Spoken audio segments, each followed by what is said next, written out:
Thank you so much. Thank you. I'm fine. So thank you to AISA for inviting me. I don't turn down invitations from students to speak. आज भी मैं मना नहीं कर पाता हूँ because this is an important issue. If you don't talk about this right now, if you don't try to understand what's going on, if you don't wrap your head around the situation in the world, a lot will be lost. This is really a time not to take your eye off the situation that is developing. आप सही कह रहे हैं, 1.5 साल बहुत कुछ होता है. September 2024 we spoke in Sabarmati. And in 1.5 years, the world has really changed so much. It is changing at such a rapid rate that it's very difficult to even understand the direction, the flow in which it is going. But I'm going to make 4, perhaps 5 broad points. And let me spell those points out so I don't start rambling. One is the Epstein saga that I will speak about a little. I hadn't intended to speak about this, but I will begin from the Epstein scandal. So I'll mention that. I will speak about the manner in which Israel as a taboo subject has now been clearly broken.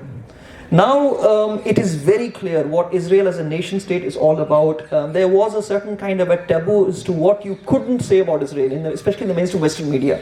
There were certain things that you just couldn't say. Edward Said, I think one of the last articles that he wrote in New Left Review was America's last taboo, in which he talked about how in mainstream American media you just couldn't say certain things about Israel.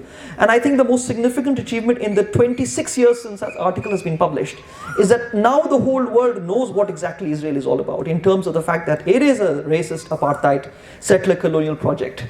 And if people still cannot understand it, then I am very sorry in terms of how they are looking at the world. So that's the second point that I want to make. The third point that I want to make is actually a year, because the more I'm thinking about it now, the more my mind is drawn to a few weeks in the year 1982. And my analysis will be centered around that, because on the 24th of May 1982, in the Iran-Iraq war, the Iranians were able to capture a very strategic city called Khurramshahr. Now, at that point, the Iranians could have stopped the war, but then Ayatollah Khomeini decided to, the one who died in 1989, decided to press ahead with the war, and that has had very significant consequences for the Islamic Republic of Iran as we know it. So that is actually my third point. Fourth will be about Lebanon, because Lebanon becomes very important in terms of the way that the situation is now unfolding. And then there's a fifth, last point that I will speak about Iran in terms of Iran and the 47 years since the Islamic Revolution. So broadly, these are the 5 points that I want to make. So let me begin with the first one, the Epstein saga. It's pretty much clear that Epstein was a Mossad agent. There seems to be this, it's almost as clear as daylight. Now, I agree completely with Professor Nigam that it shows you that it's not just a sex scandal. Of course, it's that. But more than that, this is a kind of it gives us a glimpse into the way the international global elite operates with a certain kind of impunity, believing that it can get away with anything.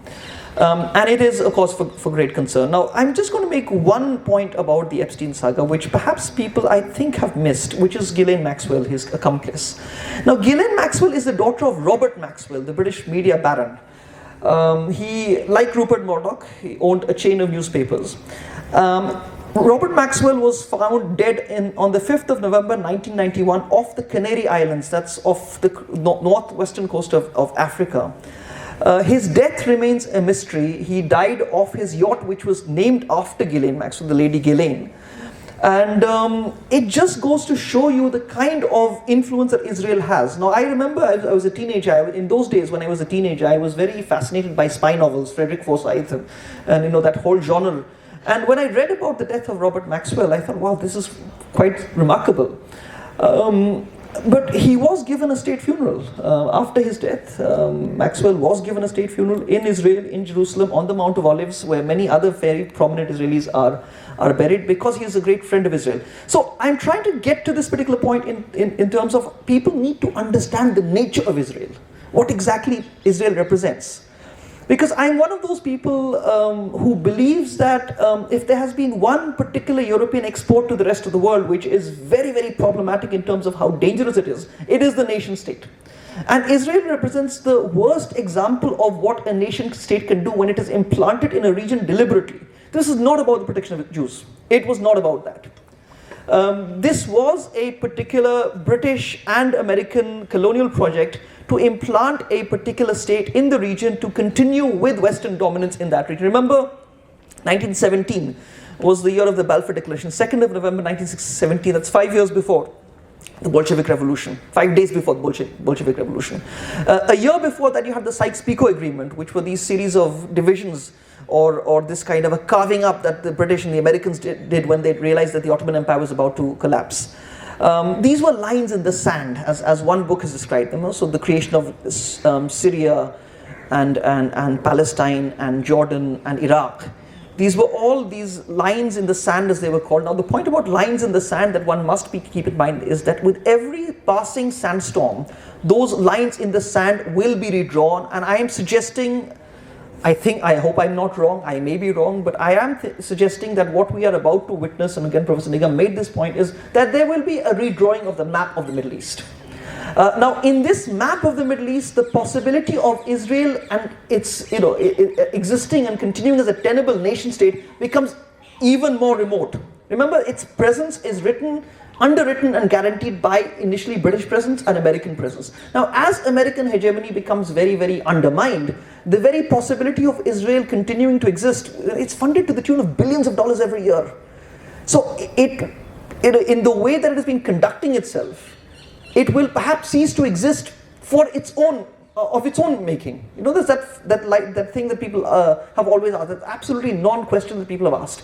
Do you accept that Israel has a right to exist? Now, Francesca Albanese made this point. Under international law, this question has no standing whatsoever. States exist when they are recognized by the United Nations. Now, all that I can say is in the manner in which Israel has been conducting itself, in the ruthless, brutal manner in which it has been conducting itself, it is forfeiting its own right of existence.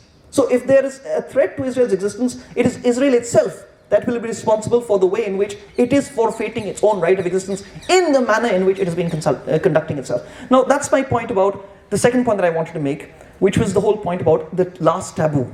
The taboo has been broken. It is now very evident in front of everyone as to the nature of what Israel as a political enterprise is all about. This is one of the most vicious regimes that the world has seen in the last 20 years. I was reading a book by the Australian journalist Anthony Lowenstein. It's called The Palestine Laboratory, and it talks about the way in which former Mossad agents, once they're retired from Mossad, then take up employment in private companies or begin private companies. Organizations like Elbit Systems, for example, or the company that created Pegasus software, that was a huge controversy in India some 5 years ago. It's called NSO System. So what you have is a particular country that through its technological enterprise has created a certain kind of mass surveillance, and this is tried and tested in what Lowenstein calls the Palestine Laboratory. This is what the Palestinians have been subjected to. Now, if there's any cause which has, the justice of which has become so clear to everyone's eyes, it is the cause of Palestine. It is now a cause that can no longer be wished away. There is a certain prolonged manner in which the Palestinians have resisted Israeli atrocities. There is a dignity with which they have done it, despite the depredations of the Western media, despite the way the Western media has always castigated the Palestinians as being terrorists. We know who the real terrorist now is. Now, if people are still hanging on to those old definitions of terrorism, clearly they are either blindsided by propaganda, or they're just delusional, or they just don't want to look where the evidence is pointing to. So this particular aspect of Israel, I think, has become very, very important in terms of the clarity with which one can see that this is what the Israeli project is all about. I'm going to make a point about hegemony because it's a point I keep making these days. And my point about hegemony is that it is the ability of the hegemon to be able to hide its hypocrisy. Now, this is what the US and other countries in the West, Great Britain, France, and Germany, were able to do. They were able to hide their hypocrisy behind the veneer of an international rules-based order. Now, we see that being stripped apart. What we see is sheer naked aggression now. And to my mind, again, I completely agree with Professor Nigam on this point, that in the 26th year of the 21st century, we are clearly witnessing the passing away of Western hegemony. If the hegemon is no longer able to convince the world that its interests can be carried through or carried forward or carried out, behind what is called a rules-based order, then that means that there's clearly a certain dysfunctionality in the way that hegemony operates. Now, having made that point, as someone who believes in the international rules-based order, as we move forward, as we try to reconfigure the 21st century, because this is a 21st century which will have to be built from the ruins of whatever we have seen in the last 26 years or so, the case for human rights must be made. The case for international justice has to be made. The best way that this was made, the most effective and eloquent manner in which this was made was at the UN last year, late September, around the time that this is 24, right? We met in 24. In September 2025, at the UN session where world leaders meet, the Prime Minister of Barbados, one of the most eloquent Prime Ministers that I have seen in my life, Mia Mottley, okay, remarkable woman. I think women will save the world with these crazy men around. Ultimately, it will come to the women to save the world because you have these absolutely crazy men running amok across the world. But Mia Mottley made this point, and she said that the rules-based order is being torn up precisely by the people who created it, the West. And her point was very eloquently put, and she said that as the rules-based order is torn up, we must pick up those fragments and say that these fragments will become very important as we reconfigure the 21st century. So the point I'm trying to make time and again is that as we reconceptualize, as we think about what the 21st century will be all about, there must be space for democracy, there must be space for human rights, there must be space for international justice. These must be those central elements that will be able to dispel the kind of absolute anarchy in the world that we are witnessing right now. There is a certain kind of ruthless lawlessness that we see in the way that Trump speaks. For example, the night before the ceasefire was announced, it was like roughly 2 weeks ago now, he said that the whole civilization will disappear. Now, I mean, believe me, I could hardly sleep that night. Every 2 hours, I would get up and check the news. I said, oh my God, what is he going to do?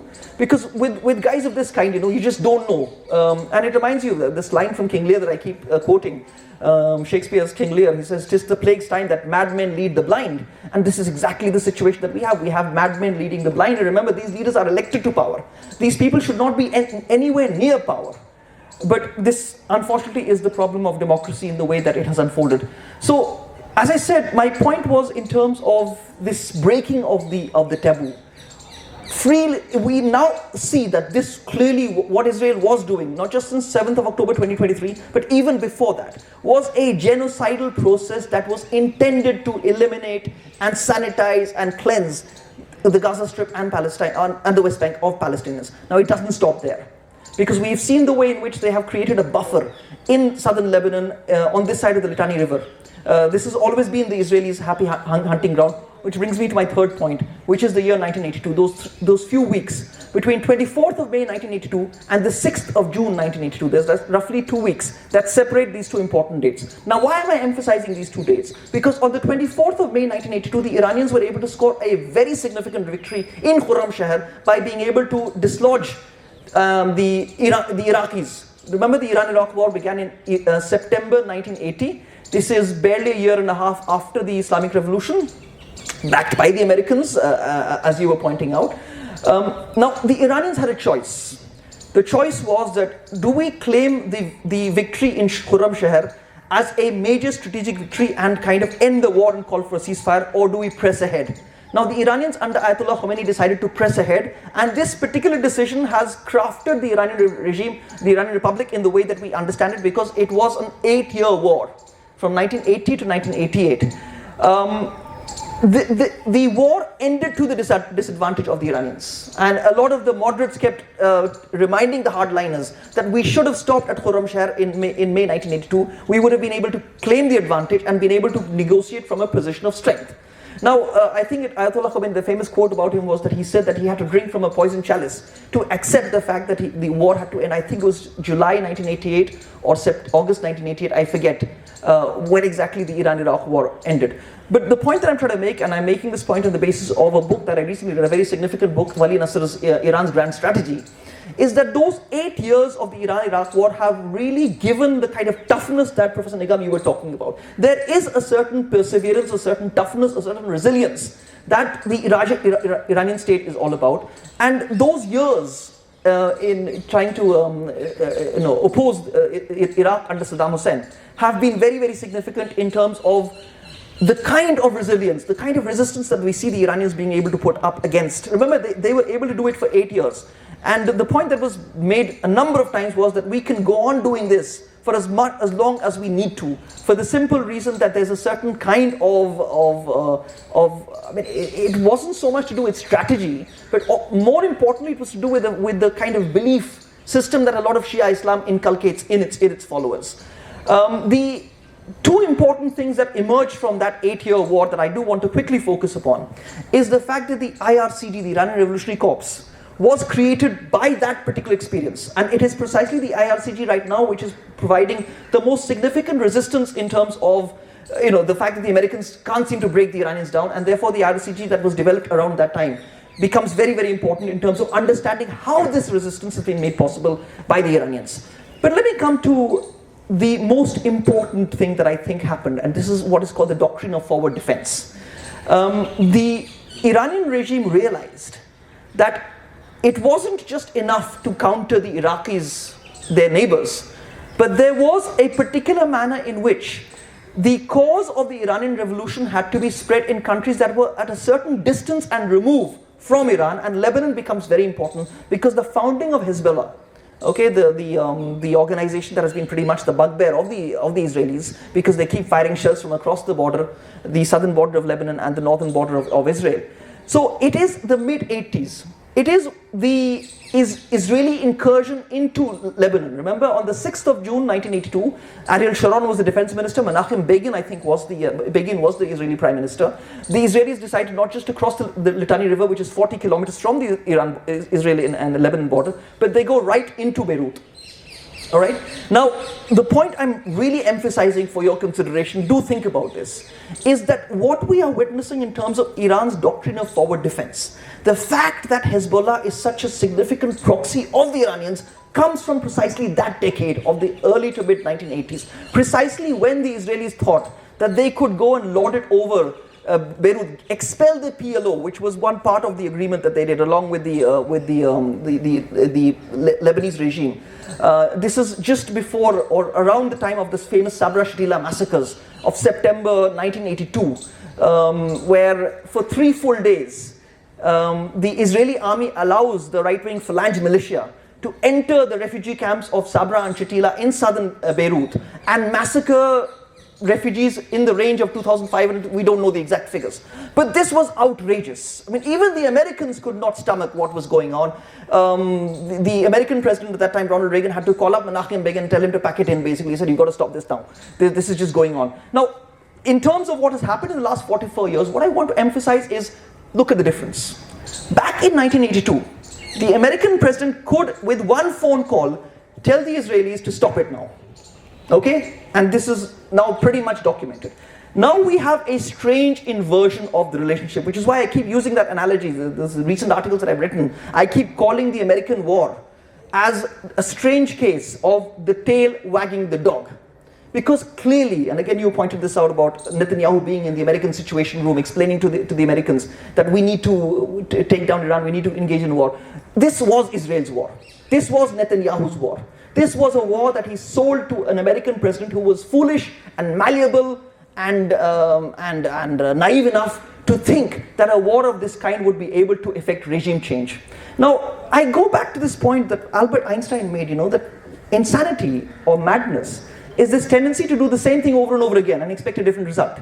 Now, I'm amazed by the strategic thinking of the Americans and the Israelis because I just go back to the year 2018, May, when the JCPOA was scrapped by the Americans. Remember, the JCPOA is that agreement signed in 2015 by towards the fag end of the Obama administration, and you had the Iranian president would have been Rouhani in those days, Hassan Rouhani in those days.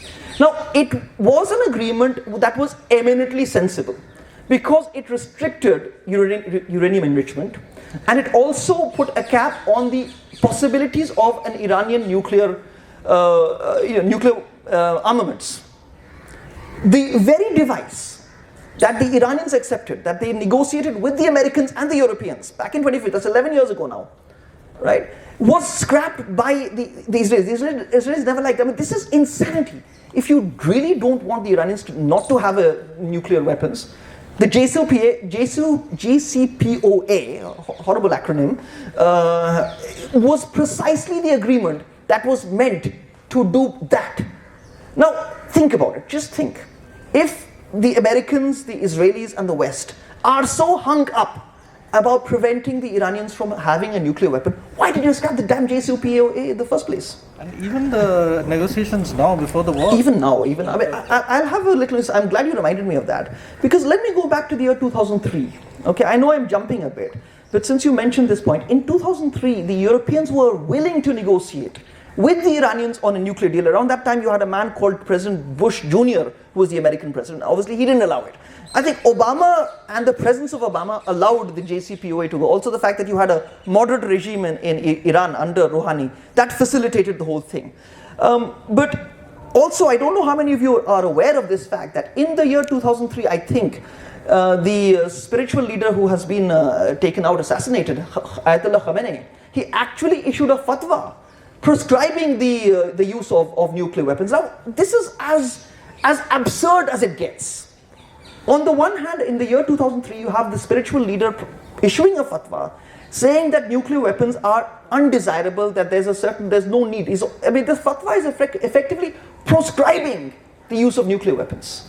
And then around that time, the Iranians are certainly willing to negotiate a treaty, an agreement with the Europeans. The Americans are backing out. But in 2015, after 2 years of negotiations, it does happen. Now, all that I'm saying is, in the case of Trump, and of Netanyahu for that matter, there's madness, but there's no method to that madness. This is a kind of a madness that is just kind of tearing up every single thing that we know about what is called the rules-based international order. So, I'm suggesting that these are unstable men, that these are dangerous men, that these are men who have the possibility, who can, for all you know, blow up the whole world. That my favorite Yiddish word is yutzpah, where you accuse the other side of doing something that you yourself intend. So if Netanyahu and Trump are seeking to label the Iranians as terrorists, well, this is a supreme example of yutzpah, because if it comes from the world's greatest terrorists, to call anyone else terrorist can only be an instance of that wonderful Yiddish word, which has actually become my favorite, yutzpah, okay, where you accuse the other side of exactly what you intend to do. So as I said, just a few more things about Lebanon that I want to mention here, because as I said a little while ago, Lebanon becomes very significant in terms of what is called this advanced defense, this doctrine of forward defense. Iran is a country that wants to extend the legacy of the 1979 Islamic Revolution, and one aspect of that is the requirement to completely eliminate the Americans. Now, this war I do not foresee coming to an end. I don't foresee it coming to an end because this is going to be one of those all-out, Hindi mein kehte hain Arya Par. It's going to be one of those Arya Par ladais. Because it is very clear that in manner in which the Israelis have made the Americans commit themselves to some form of regime change, it's not going to happen for the simple reason that there's a certain kind of a resistance that the Iranians have. Now, to go back to the doctrine that I was talking about, one aspect that seems to have affected or conditioned or certainly molded the thinking of the Iranians is the idea that the Americans and the Israelis must be got rid of from that particular region, which we know as the Middle East. I mean, in India we call it West Asia, but from the perspective of the West it's called the Middle East. So the point that I'm now making is that I don't see the ceasefire holding. I don't see any possibility of any extended peace, that there will continue to be an escalation of the conflict until that particular point where the West, led by the Americans, basically get exhausted and call it quits from the Middle East. And when the Americans and the Israelis finally call it quits from the Middle East, that will be a very clear and present sign of American hegemony finally passing away. I'll just make one more point, because you mentioned some of the Iranian leadership, and again in Wali Nasr's book I was reading this remarkable exchange between the former Iranian intelligence head Ali Larijani with that very famous Secretary of State Henry Kissinger. So in 2015 apparently Larijani and Kissinger meet in New York. The thing about Kissinger is that he's a remarkable combination of absolutely, base, devious Machiavellian practices and this kind of a high-flown Harvard academic, professorial kind of a ring to it. So in the conversation, it seems that Kissinger is trying to steer the conversation towards Immanuel Kant, that famous essay on perpetual peace.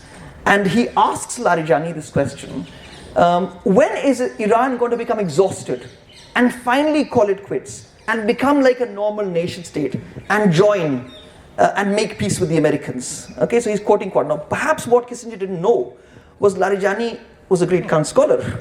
And Larijani was able to turn the table around. And he asks Kissinger, when will the Americans finally become exhausted and accept peace with the Iranians? And this would, the point that Kant seems to be making in that essay is that nations exhaust themselves by the time they arrive at this idea of perpetual peace. So clearly with the exhaustion of American hegemony, one can see this particular movement towards the possibility of perpetual. It's not going to happen immediately, okay? But a possibility of peace in the Middle East, and hopefully a perpetual peace in the Middle East, will only happen not with the defeat of the Iranians, but with the defeat of the Americans and the Israelis.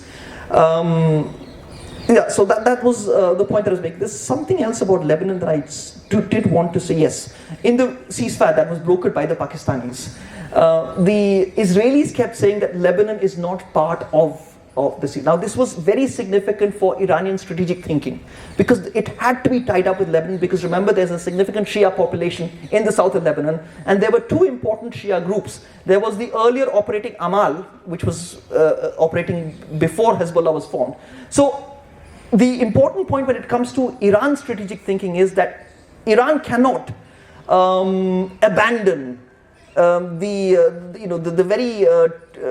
tinderbox that southern Lebanon is, which is why the ceasefire had to be tied with Lebanon. Lebanon will be very, very significant in terms of everything that we will see unfolding. We've seen the way that the ceasefire itself was tied with this particular condition that there must be that Israel must stop bombing and shelling Lebanon. Over 1 million people have been displaced. I forget how many, but I think in the course of just 2 hours, the Israelis were able to kill 300 people. It is one of the biggest killing machines in the world, the IDF, the Israeli Defense Forces. And do you know, by the way, that the Israeli Defense Forces was formed by the coalescence of terrorist organizations.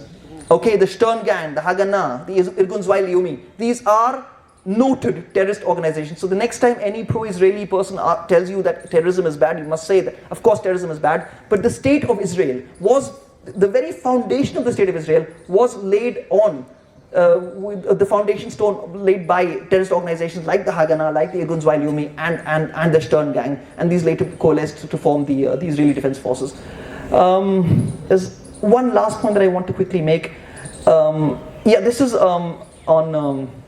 Sorry, I've lost the thread of the argument. I was talking about Lebanon so much. Where do we go from here? Okay, I'll just talk about recent events, last 3 or 4 days. Friday the Iranians announced that the Strait of Hormuz is open. Okay, and Trump, in the way that he posts, capital letters, blaring capital letters, he announced that it's open, but he then announced a blockade. Now, this is the problem with negotiating with the Americans. They will, especially under Trump, he will say one thing and then and do something completely different. So I think it was Monday morning that 2 days after the announcement of the opening of the Strait of Hormuz, the Americans seized an Iranian vessel. And this was considered to be a provocation, and the Iranians have said that we are not playing ball this time. We are not going to be part of the negotiations. Now, you made this point that the Iranians would now have to be stupid to not actively contemplate nuclear weapons. It was in good faith that the JCPOA was signed. The hardliners kept making this point. In the way that I've tried to understand the JCPOA, I think that because you had a particular presence of the moderates like Rouhani around that time, that it was made possible. Also, on the other side, you had someone like Obama as the president in the last years of the liberal imperialism that America represented. The hardliners kept making this point, and for all we know, the hardliners have been vindicated in terms of this kind of American, this lack of faith that the Americans have displayed. So, where do we go from here? Where are we right now? We are in one of the most dangerous situations that the world has ever witnessed. Sometimes I'm amazed at the people's ability to go on with their lives, especially academia. I must say, I'm pretty disgusted by my profession. How can the world just go on doing the normal stuff that we do, writing our inane little papers and going to these seminars where nothing really matters anyway? But all that emerging, especially among students, is, for God's sake, look at the world. This is the time to really look at the world, to understand the world, because the new world order that will be created after this will not just drop from heaven. Nothing drops from heaven. everything that is created in the world is created by our efforts. So it is very important, especially for young people, students like all of you, to be actively think, envision, and conjure up what exactly the new world order will look like. And what it must not look like is the manner in which American hegemony and the American regime has subjected to the world to the kind of killing fields that many parts of the world did become. We hope to see the Arab Spring finally blossoming. When the Arab Spring happened, and it was, I thought, 2010, 11 around that time, and I asked a friend from that region, and he made this he quoted very poignantly from Nietzsche, and he said that this was a fateful simultaneity of spring and autumn, that it was such a evanescent spring that it quickly lapsed into an autumn. So I hope to see, with the coming of a longer lasting peace in that region, the final blossoming of an Arab Spring, where we will get to see an Arab region which will live up to the cultural expectations that we have of that part of the world, and most importantly, the flowering and blossoming of democracy. And with that, we will see many aspects that so far have been missing in that particular part of the world. So it's on that optimistic note. I am what a Palestinian writer called a pessoptimist. I'm most of the time pessimistic. But after all the pessimism has exhausted itself, ultimately there is that glimmer of optimism that we have to hold on to be able to envision what we think, what we must think of what the world should look like. I'll end there. Thank you so much.